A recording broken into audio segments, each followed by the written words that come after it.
그러니까 우리가 생각하는 서비스와 실제 소비자가 느끼는 서비스는 다를 수도 있다는 거죠. 이게 이제 전문성인 거죠. 그래서 이와 같이 최소의 서비스를 하면서도 소비자들은 만족도가 높게 만들 수 있는 서비스 기법을 개발하는 것도 중요한 겁니다. 그러니까 저희가 흔히 알고 있는 이런 서비스라는 이 정의 안에서 직원들이 미소를 띠고 혹은 친절을 베풀고 하나라도 더 챙겨주고 이 개념보다는 이 공간을 잘 안락하게 느낄 수 있게 세팅하는 것들, 그렇죠. 쾌활하게 뭐 와이파이를 쓸 수 있도록 해주는 하는 것. 것들, 네. 이런 것들 모두가 서비스인 거죠. 모두가 서비스이기 때문에 그럼요. 그렇죠. 직원이 좀 불친절해도 예. 서비스가 좋다라고 느끼는 거예요. 그렇죠. 그러니까 소비자를 아주 극진하게 잘해주는 것도 중요하지만 그렇게 할 수 없다면 오히려 소비자가 불편만 없게 아주 자연스럽게 구매를 하고 편안하게 먹고 가게만 해주는 것도 최고의 서비스가 될 수 있다는 거죠. 말씀하신 것처럼 지식이 없다 그러면 서비스를 또 오해하게 됩니다. 그러니까 과도하게 하는 거죠. 과도하게 하니까 어떻게 됩니까? 직원에게 자꾸 뭔가 강요를 하잖아요. 그러니까 직원이 힘들어지죠. 근데 사실은 직원도 고객이잖아요. 이 사람이 편안해야 고객한테도 좋은 서비스가 갈 수 있겠죠. 그러니까 서비스라는 게 과거에처럼 그냥 단순히 고객에게 잘해주는 것 이렇게 해가지고는 서비스를 잘할 수가 없다는 얘기죠. 네. 왜냐하면 서비스를 너무 편협하게 보는 겁니다. 이 경제가 발전하고 소비자의 소득 수준이 늘어나면서 소비자가 원하는 서비스는 이미 엄청나게 넓어진 거예요. 범위가. 네. 야, 상권 분석이 뭐 그런 거냐?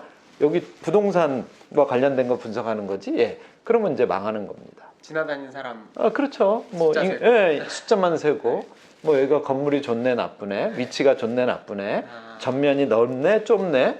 상권 분석이 결국 소비자를 분석하는 거라 그랬잖아요. 경쟁자를 분석해야 되는 거죠. 이거 왜 분석하는 거겠습니까? 결국 이 소비자는 만족시키기 위해서 소비자를 만족시키려면 어떻게 해야 되죠? 두루두루 다 타겟팅하면 안 되잖아요.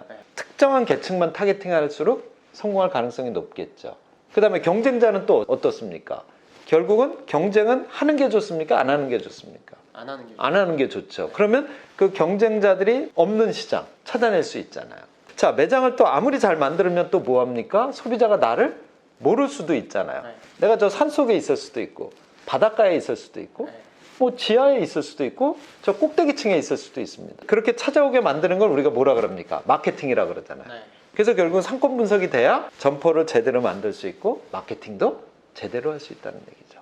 교수님, 그러면 지금까지 이제 상권 분석이 왜 중요한지, 왜 필요한지에 대해서도 잘 설명을 해주셨어요. 예. 이제 개인 카페 단위에서는 사실 이거를 준비하기가 되게 벅차고 어떻게 공부할지 모르시는 분들이 계시는데 카페를 창업을 해야겠다. 나 꼭 정말 카페 창업해야겠다.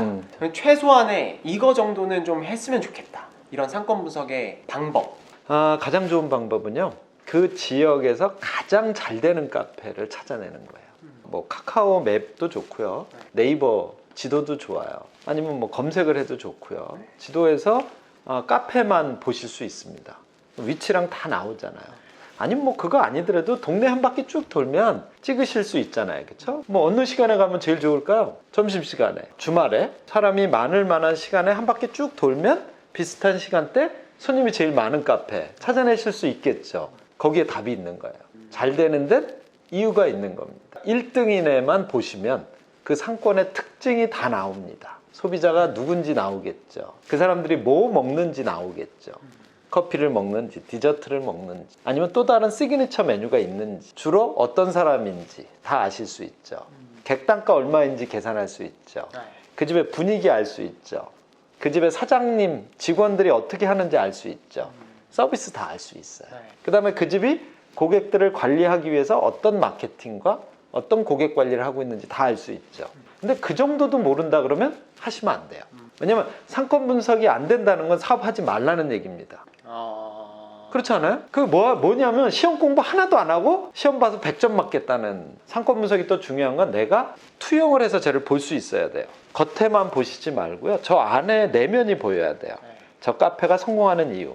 안 되는 애도 보십시오. 꼭. 그러면 잘 되는 애와 안 되는 애를 비교하실 수 있겠죠. 얘가 왜 안 되는지를 찾아내셔야 됩니다. 자, 사실은 우리가 상권 분석을 하는 궁극의 목적은 뭐냐면 내가 이 지역에서 얼마를 투자해서 카페를 하면 얼마를 벌 수 있는지를 알아야 되는 거예요. 내가 이 지역에서 1억 원을 예를 들어서 투자한다고 가정합시다. 1억 원 투자해서 카페 하시는 분들이 한 달에 얼마를 벌고 싶어 하죠? 일단 은행 이자보다는 많이 벌고 싶어 하시니까. 또 자기도 일하고 그러면 자기 인건비도 나와야 되고. 그렇죠. 보통 그래서 그냥 막연하게 1억 원 정도 투자한다 카페로. 네. 그럼 한 달에 이 사람들이 얼마 정도 가져가기를 원할까요? 한 500만 원 정도 가져가기 그렇죠. 원하시죠. 예, 최소한 그 정도는 원하시겠죠. 그럼 1억을 투자해서 500만 원의 순이익을 낼 수 있어야 되잖아요. 네. 그러려면 매출액이 얼마쯤 돼야 될까요? 임대비에 따라 다르겠지만. 그렇죠. 뭐 여러 가지 상황에 따라 다르지만 일반적으로는 일반적으로는 그래도 5천만 원 정도는 돼야 되지 않을까. 자, 그렇죠. 역시 해보셔서 아시네. 예. 물론 상황에 따라는 다 다를 수 있어요. 근데 한 내가 500만 원 정도는 가져가야 되겠다. 근데 이 가져간다는 건 뭐냐? 세금도 떼고 감가상각비 이런 거 다 모든 비용을 제했을 때입니다, 여러분. 그냥 현금으로 남은 건 이거보다 많을 수 있어요. 왜냐면 내가 투자한 돈을 감가상각비로 빼야 되니까. 그런데 그 돈은 이미 들어간 거잖아요. 그러니까 내가 현금이 1,000만 원 남았다고 1,000만 원 남은 게 아니에요. 그걸 엄청 간과하시죠. 네. 네. 사람들이 그걸 잘 몰라요. 내가 현금으로 1,000만 원 남았다. 그래도 이게 다 남은 게 아니에요. 왜? 나중에 세금 나가야 될 돈도 있을 수 있고요. 퇴직금도 나가야 될 수도 있죠. 네. 거기다 내가 투자했던 돈에 대한 감가상각비도 나가야 될 수도 있잖아요. 그래서 지금 말씀하신 대로 5천만 원 정도 벌어야 실제로 나한테 떨어지는 돈은 500만 원이다. 자, 그러려면 5천만 원의 매출을 올리려면 객단가는 얼마여야 될까요? 한 10,000원 정도 돼야 되지 않나요? 그렇죠. 네. 그것도 물론 상권에 따라 네. 또 내가 메뉴 구성을 어떻게 하느냐에 따라 다르지만 보통은 뭐 그냥 커피만 파는 분들은 네. 보통 뭐 6, 7천 원부터 네. 디저트까지 해서 잘 파는 분들은 뭐 15,000원까지도 가능하겠죠. 네. 그래서 중간 값 정도 보면 한 10,000원이라고 가정합시다. 네. 그럼 10,000원으로 5천만 원을 벌려면 네. 고객이 몇 명 와야 됩니까? 5,000명 와야죠. 5,000명 와야죠. 네. 그러면 30일 영업한다고 가정하면 하루에 150명에서 200명 사이에 와야 될 거 아닙니까? 어떠세요? 하루에 150명의 고객. 그러면 아까 내가 얘기했잖아요. 내 잘 되는 애가 네. 150명이 오는지 보시면 됩니다. 아주 쉽지 않나요? 안 되는 애는 몇 명 올까요? 전체를 쭉 보면 안 되는 애는 하루에 한 20명 오네. 중간쯤 하는 애는 하루에 한 70명 오네. 좀 잘하는 애는 한 150명 오네. 그럼 여러분은 누구를 이겨야지 여러분이 원하는 매출액을 올릴 수 있는 겁니까? 내가 원하는 만큼의 매출을 올리는 애를 찾아낼 수 있어요, 없어요? 있죠. 있죠. 네. 걔를 이기셔야 됩니다. 지금 얘기한 거는 여러분도 쉽게 하실 수 있을 것 같죠. 네. 그렇죠? 하지만 이제 더 깊이 들어가면 그러면 정말 걔하고 경쟁해서 싸우려면 내가 디테일한 지식들이 있어야 되잖아요. 맞아요. 그럼 내가 이 안에 들어가도 되는지 안 되는지 결정할 수 있는 거죠. 그것도 되게 중요한 것 같아요. 그러니까 그렇게 경쟁 업체들을 찾아가서 좀 외면적인 모습뿐만 아니라 그 업체가 온라인에서 어떻게 하고 있는지. 요즘은 사실은 상권 분석의 비중의 7, 80%가 온라인 상권 분석입니다. 네. 왜냐하면 이 매출이 많이 나오는 점포를 분석해보면 결국은 이 점포가 어디서 잘하고 있냐? 온라인에서 잘하고 있어요. 우리가 네이버가 워낙 많이 쓰니까 네. 카페 고객들은 인스타그램으로 찾는 사람들도 많을 거예요. 네. 유튜브로 찾는 분들도 있죠. 네. 젊은 친구들은. 네. 그러면 잘 되는 애가 노출이 잘 되고 있을까요? 안 되는 애가 노출이 잘 되고 있을까요? 잘 되고 있는 애. 그렇죠. 너무 당연하잖아요. 네. 이게 온라인 상권을 잘 점령하고 있는 겁니다. 자, 우리가 만약에 네이버로 봅시다. 네이버. 얘가 상권입니다. 그럼 이 안에서 내가 선택을 받아야 돼요. 네. 선택을 받는다는 건 내가 선택하는 게 아니에요. 네. 소비자가 선택하는 거죠. 그렇죠. 그럼 이 사람이 뭘 보고 선택하는지를 알아야 온라인 상권 분석이 되는 거예요. 그렇죠.